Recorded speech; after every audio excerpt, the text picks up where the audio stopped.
At Arizona State University, we're bringing world-class education from our globally acclaimed faculty to you.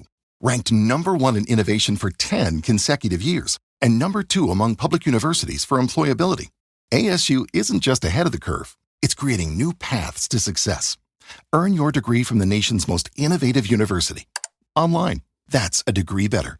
Explore more than 300 undergraduate, graduate, and certificate programs at asuonline.asu.edu.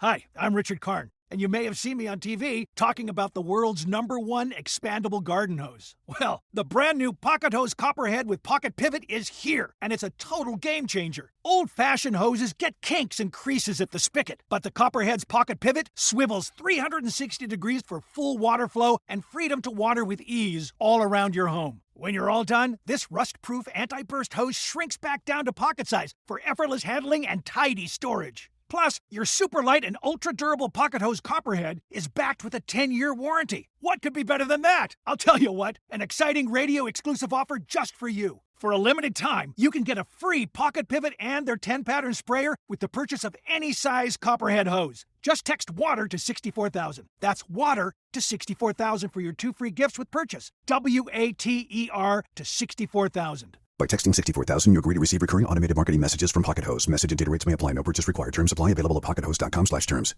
Hey guys, welcome to Creators to Creators. Today we have a special guest. Hi, Patrick Faucette. Welcome. Good to see you. Good to see you. You look good, man. Hanging in there. Definitely. So you're an actor, you musician as well. I didn't know that you had written a band. I was like, oh my God, I had no idea. That's so cool. That was a long time ago, back in high school. Oh, you don't do it anymore? You don't do music? Well, I still play the bass and jam every once in a while. My neighbor's a drummer, so we'll get together and have a little jam session. But yeah. That's cool. So how did that, acting, how did the love for acting start, and where did the love for music start too? Like, how did they both? Well, my mom's a pianist and a music teacher. So we, as growing up, we all had to take an instrument. We all played the piano. I didn't like the piano, but you had to play something. So I went from the clarinet to the drums, to the guitar, to the violin, and then finally to the bass guitar. That's where I kind of stuck. Nice. And acting just was like, did you always like acting? Well, when I was in college, I went to school in Boston, and I, dated a girl who was an actress. So I started taking some acting classes, and then while I was in college. And then once I graduated, I moved to San Francisco, and I was living with a bunch of girls that were actresses. So, Nice. Yeah, so they started doing plays, and then they wrangled me into a play, and that's kind of how it really got started. So I started doing theater in San Francisco, and then commercials and modeling stuff, and then finally moved to LA to do Very real cool. stuff.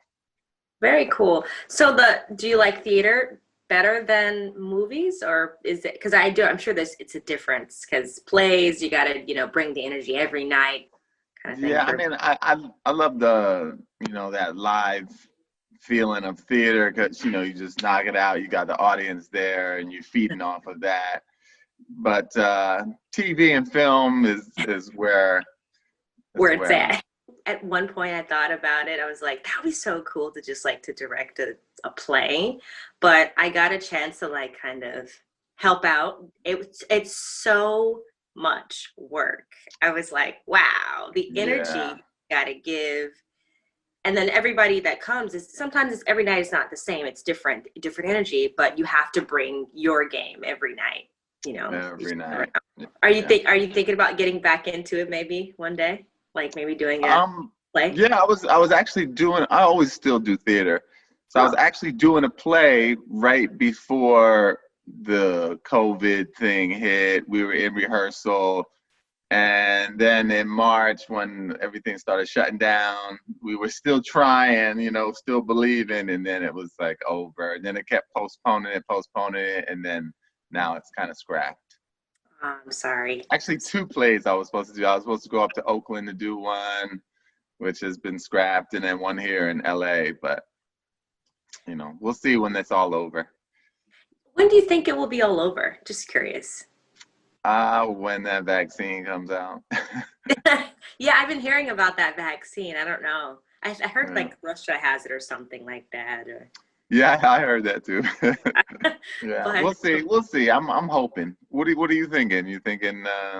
I think because I've been hearing about like just the movie world, like it's the movie theaters are opening up in certain areas. Even here, like they're opening up the drive-in theaters, and some like you can go in restaurants here without it sometimes, and with mask. Some theaters are Yeah. gonna be opening, so I'm excited to see. Like that's kind of fun. It's kind of a step forward. Yeah. I'm excited to see that movie Tenet too. It's supposed to be Me too. opening soon. Oh my God. You can't see that on a small TV. It's just not gonna Yeah. do this. You got to see the whole experience. Yes. Who's your inspiration as an actor? Like who inspired you to be an actor? Is there anybody that you're like, ooh, I like that he's good? Well, I mean, I always strive to have that career like Denzel did. Just hit the TV, did his little Saint Elsewhere, and then just segued into movies and became a superstar. And, with all that range and all what he does, that's kind of like what I would love my career to model, All right. So fast forward, you're in LA. You get an agent. I mean, I hear a lot of actors saying, I haven't found an agent yet. Like, how hard is it to find an agent? Is it difficult? Well, it's difficult, and it all kind of comes with referrals. I mean, commercial agent you can get because they're always looking for new faces, commercial and model and stuff. But for theatrical film, television agent, you got to kind of get referred. Oh. So, I mean, to get anybody that's worth having. So one time I was just in Kinko's making some, early in my career, making some resumes, and I'm talking to the girl in the next printer, and she's talking about her agent and how she was flying to Russia to shoot a movie and this and that. And so I was like, oh, okay. So I just kind of made a mental note, and then I wrote this letter to the agent and said she referred me, even though she didn't. I didn't know her from anything. And the guy called me, and he was like, oh, come on in. And I came in the office, and she was like, yeah, I wanted to call so-and-so, but she's in Russia shooting this movie. And I'm like, yeah, I know, she was telling me about it. And then he had me do a scene in his office, and boom, then I got an agent. And once you have an agent, it's easier to get another agent. Yeah. Oh, you're good. Obviously, you have an agent, so you're dependable. You're gonna go to set. You're gonna do your job. That's awesome. Yeah. That's really cool. I didn't. That's a fun story. It's like, yeah. I just wrote this guy and just falls. Right. I think that's just the separate, like, when you're destined for, like, I don't know, when it's for you, it just kind of works. I think it's effort. Things just happen to get you there because that's where you're going. Yeah. Yeah. So, okay, now you're in LA, you have an agent, you get this call from, to audition for Tyler Perry, the Have and Have Nots. What is that feeling like? What do you feel? Well, it didn't happen that fast, but when it did happen, it was one of those last minute auditions for that role that I did. And it was, I got it. I'm just getting to work because I'm also a physical therapist. So I just got to work. I get this call. Oh, you have an audition today, 3:00 for Tyler Perry's blah, blah, blah. Here, the script and the sides. So I print them out at work, pretend I'm working, but really studying these lines. And, it all happened too fast for me to even like worry about it or get nervous. So boom, went to the casting director, Kim Coleman. She's the one who cast it. Went there, and magically, I guess the role was for me because I felt it. The lines came out. Everything that I wanted to do in my head was actually, being done in the room. and you know, then that same day I got a call that they liked me, and boom, I flew out on Monday. That was a Friday, and I flew out on Monday to go to Atlanta. No call back, nothing, just booked. Wow, that's incredible. Yeah. Wow. But originally it was supposed to be just a 1-episode role. Oh. And then I got there, and when we were shooting, in the middle of the shoot, Tyler Perry stopped everything, and he was like, well, when you go to the door, I want you to say this, like, does he know? And then you're going to say he has no clue. And like, I'm his father. Well, nice. You know, I'm talking about when they recognized Tony as Tyler Lepley's father. Right. Yeah. So then I was like, oh, so we're going to go there? And he's like, let's do it. Come on. And then after that was just an amazing moment. Because then after that, we rewrote the next scene together. Like, here's lunch, me, Crystal Fox, Tyler Perry, rewriting this scene, throwing my history in there. It was unbelievable. And then, bam, I became a fixture on the show for a couple of seasons. That's amazing. That is amazing. And yeah, you guys, I remember seeing that scene. I think I was like, wow, they really look alike. Are they really like related? Like, it was really kind of scary. Yeah, I think in Tyler Perry's mind, they wanted to cast that role, the father role. Yeah. And when he saw me, it probably wheels are always rolling in his head. And he was like, okay, this dude's, he's a good actor. He looks like him. Let's pull the trigger on this and make him his father. Right. And it worked out. It's just the smooth sailing. Well, obviously there have been struggles I'm sure you've been through. Like, it hasn't been work all the time. But right. I think it's how some jobs don't come. It's how you kind of react to it. Like, if you react with a positive attitude, it's helpful to kind of look at it optimistically, not like, oh darn, and like kind of woe is me. Yeah, no, you gotta have the thick skin, because the majority of the roles you're not gonna get. So right. You, in my mindset, when I audition for it, you get the call back. That's even more exciting. But after the audition, that's your job. You did your job, and after that, you try to forget about it. Because, you're probably not going to hear anything. But if you do, that's a bonus. If you don't, you did what you wanted to do in the room. So if you did it, you feel good about it, forget about it, you did it, move on to the next one. Exactly. Yeah. Have there been times where you, like, roles that you've wanted to play that you didn't play yet in your career, like something that you've always wanted to, a character you wanted to take on? Yeah, I'd always like to be an action hero. Oh, wow. Just like save the world, a couple of fights, just like this regular guy who all of a sudden is put in this extraordinary circumstance and have to fight some aliens or blow something up. That's how I would love to do some of that Will Smith crazy stuff. Yeah. Some supernatural, something exciting action role. Is that your favorite genre? It's an exciting drama. I like drama, but if you throw a little bit of action in there, that would be beautiful too. Definitely.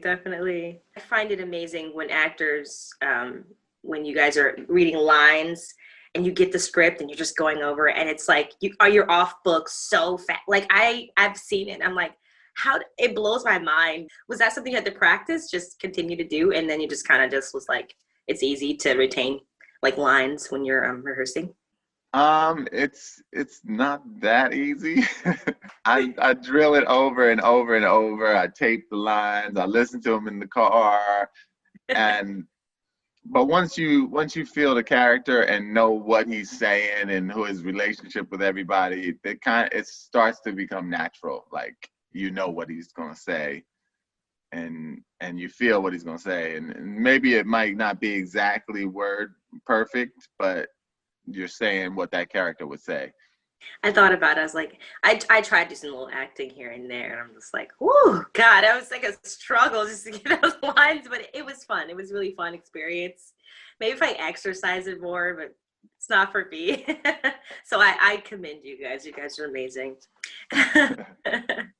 I actually noticed on your Instagram, you're very, I guess what I would say is like you're very socially conscious, politically conscious. And I think that's amazing to be in, like, to have a platform and to use your platform for the movement, to move the movement forward and for change, because we're in such a really crucial time. And there's so much going on. I mean, down to, you know, the Black Lives Matter movement, down to police brutality. Like, it's a lot of craziness happening. How important it is, would you say, to use your platform as an artist to share what's going on in the world? It's super important. That's why I'm so happy, like, LeBron James and the basketball people came out and did what they did. Because, I mean, we have this position to, like, we're followed and people are looking up to you, and, you know, all ethnicities, or might not be aware or might not really think things are that socially unjust that's going on. So we're kind of obligated to inform people and let them know, like, this is real. This is not just a few people saying, oh, the media is just hyping it up. This is really happening. There are these injustices, this police brutality, this racist stuff that's going on. You know, some people might not get it, and we have to let people know so that they can start that dialogue, that they can push these things forward, so they can be like, oh, wow, this is really happening. Like, people, like, you'll see somebody at work and, you know, they have no idea what's going on, and they'll be like, so what's going on with the guy? I heard he was a criminal, and he had. So then, you know, you gotta take a deep breath. Yeah, it's like, okay, yes, he did have a warrant, but you know, and explain to people and teach them, inform them, so that they can understand what's going on and get on board with things being better, with progress. yeah, it's definitely going to be, it's a journey. It's definitely something that you said we have to have patience with, because it's a lack of knowledge. When people don't know, they just don't know. And you're like, all we want is just, like, we just want to be equal, just fairness. That's all. That's it. We just want to matter. Just matter. Just not like matter more, just matter. Yeah. Just like be the same. It's interesting. I was talking to my friend. He's an artist and he does music, and he was saying how, and he said, he's like, I'm scared. You know, he's like as a Black man, you know, it's like, it's kind of scary. He's like, I'm it's my birthday today. He's like, I'm out and about, but he's like, you just don't know, like, you can have fun and all of a sudden something can change. Just like an instant. And he's like, you know, I just don't know what to think anymore. And I'm like, well, it's unfortunate that the fear, when you watch something, it does put fear into our hearts. It makes people scared. But I think if we educate ourselves, we won't be so fearful. I mean, it is scary. It is a scary time.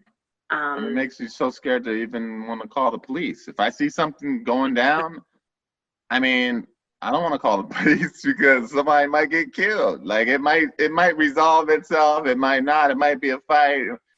But if I call the police or if something's happening, is it going to flip on me? I mean, it's scary. It's scary. We're marching and we'll march and we'll protest. So now what? What do we do? Because it happened before. I'm like, well, true. It has happened. Like, we've marched, but I've never seen anything like on this scale of the whole world, like, marching. You got people in Ireland, you got people in London marching for this cause. I think this time it feels different. I don't know, it feels different to me, just like a little different than in the past.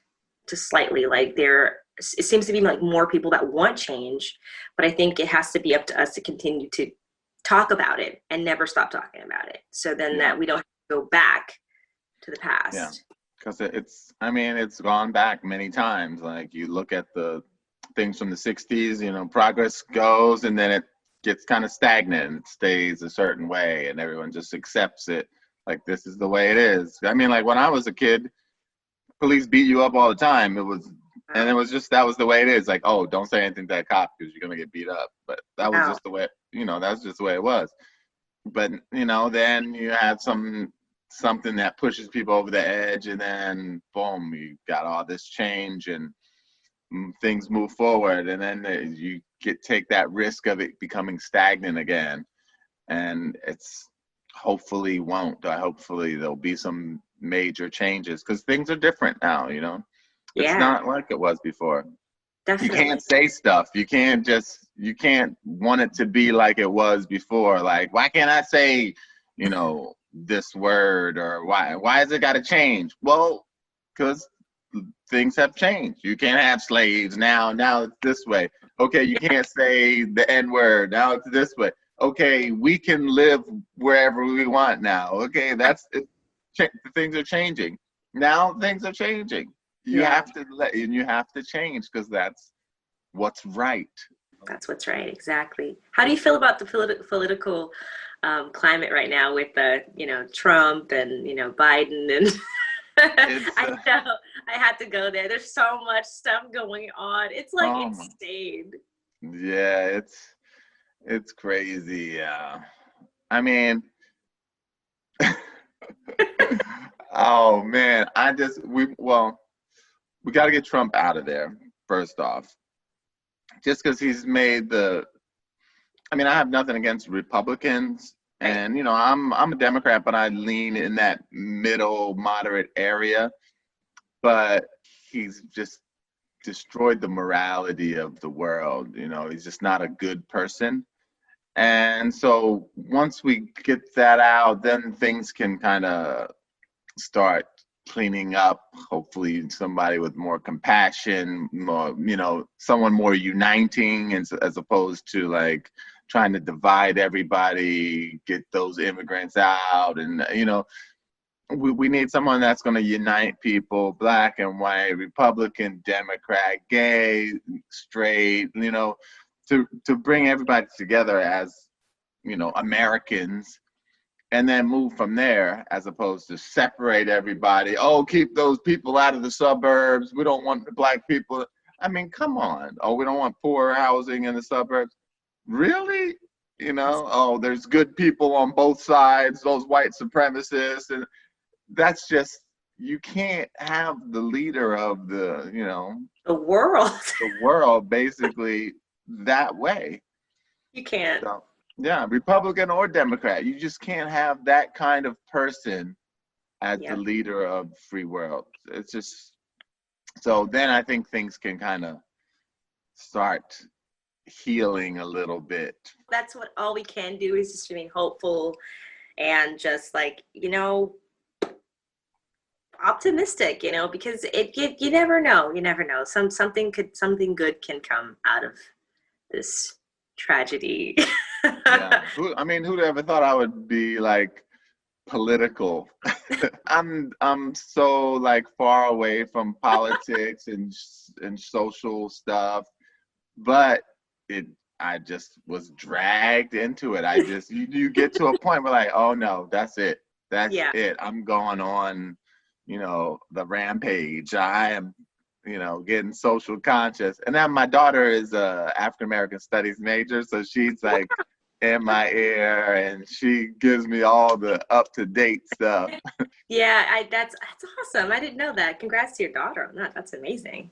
That's pretty incredible. Wow. Yeah, I'm proud of it. She's at UCLA. Hey, UCLA. All right. Represent. That's awesome stuff. I like that. I have a lot of friends that went there. That's cool. That's cool. I would never think we would be in a time like this. Like, I was thinking 2020 was going to be like, yeah, woo. And that's how it started. It was all exciting. In February, I shot this show called Forbidden Fruit. It was like a little TV series. We shot 9 episodes. Nice. And it was so good. And it just looked like, I was thinking, oh my God, 2020 is just going to be crazy good. And then March hit, and then it was over. Oh no. Is it coming out at least, even though there's like 9 episodes, or? I don't know. They're editing it and they're looking to see where looking at different streaming networks. So. All right. We'll see, but it was really good. It's some of my best work. Oh, I can't wait. I can't wait. Can you kind of talk about your character or what you play, kind of? Yeah, it's I play a pastor. Oh. Who has a past. So Oh. I used to be like a bad guy, and I have a really checkered past. But then I became a pastor, and then my daughter is just like 18 or so, 19, and she doesn't know my past. Oh. But I kind of I don't want to expose it, but she goes to work to try to help the family, but she doesn't know the secrets that are gone from the past, and she kind of goes right on into it but doesn't know it. Oh, wow. Oh, drama. I love it. And then circumstances kind of try to draw me back to my past. Ooh, I'm excited. Yeah, so it was really good. It was really fun, and we shot all during February, and we'll see what happens with it. It was very exciting. And that's a very exciting start of 2020, and then we'll see. What advice would you give to someone who wants to do what you're doing, or just get into acting and really pursue that? I would say just start taking classes. I mean, take it serious, start taking classes, learn as much as you can, learn all the different techniques, really dive into it. Because people want to just say, oh, I could do that. I want to be an actor, but there's a lot to it. I'm always learning. And even on this last show that I just shot in February, a friend of mine who was an actor he's always taking classes. So then he gave me this breakdown thing, a relationship map of all the characters and stuff and I used that, and that was just a new tool that I could use to have my relationship with all the characters and where I am in each scene and what I know now and how do I feel about this person. So just keep learning and you'll get better and better, and then start doing theater to get that base, and then do whatever you can do. Just if you want to be an actor and you want to act, then act, whether it's small little plays, whether it's little shoots here, doing shorts, start student films. I did it all. Yeah. What are you watching on TV really quick? What are you watching right now? I just started watching The Chi. Hey, I've heard of that. Yeah. That's my newest thing, but yeah, I just started watching that. I was watching The Umbrella Academy. Mm-hmm. I watched a couple episodes. It's good, but it didn't hook me. So I started watching The Chi, and I only watched 2 episodes, but it's pretty good. Yeah. I literally just got into Lovecraft Country. Oh, brilliant. Good. Yeah. Brilliant. Yeah. Meosha Green, I think, the one that directed Underground, produced by Jordan Peele and J.J. Abrams, actually. It's really good. Sci-fi horror-ish mesh. Yeah. And what's it called? Lovecraft Country. Lovecraft Country. Okay. Yeah. It's on, I think, HBO. Yeah, HBO. So when I saw Jordan Peele's name, I was like, I'm in. I love this. I love, it's he's like a Tyler Perry. He's helping, getting those, voices out there who we don't really get to see much of, Black actors and actresses. So I find that's pretty refreshing. Are you working on anything that is coming out possibly, or that we can watch out for? I'm shooting next month in New York for this show called The Vagrant.